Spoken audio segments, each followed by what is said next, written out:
Hello, this is Mike Pennacchi with Network Protocol Specialist, and in this video segment we're going to look at how we can create some filters on IP addresses, TCP, and UDP ports. So what we're going to do is we're going to come up here to our little filter window.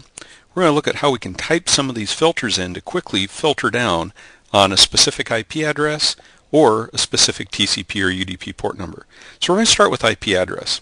So the easiest one to do is where we come in and we type ip.addr equals, and then we can put in the IP address. So in this example, we can do 192.168.10.20.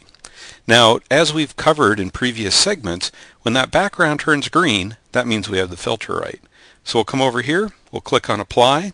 So now we can get all of the traffic going to and from this IP address. Now I can see that here I've got this IP address 0.5. I'm kind of curious about that, so I can just come up here and type 0.5, hit Apply. Now I can see all the traffic going to or from that. Now in this case we've used ADDR, and that means that we're looking for this IP address as either the source or the destination. If we just wanted to see that as a source, we can put in SRC and we can click Apply, and that'll show us every case that that address was the source, or we can put in DST and that'll show everywhere where it was a destination.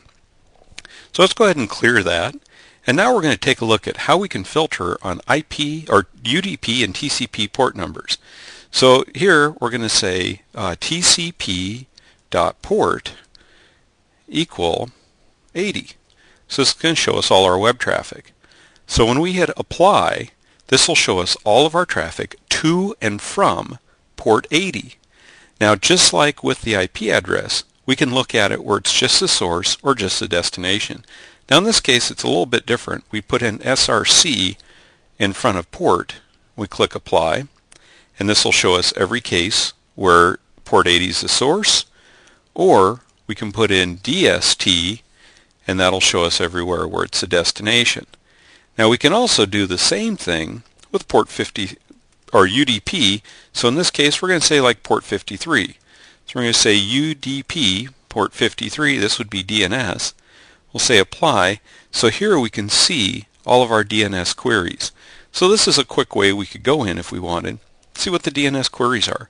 So this is how we can use our little filter line up here at the top to type in filters on IP addresses, TCP, and UDP ports. And also, if we drop this down, it'll show us all of our previous filters. So if I wanted to go back and filter on that again, I can just select it from the list, hit Apply, and there we go. So I hope this helps out with your network troubleshooting, and stay tuned for more videos.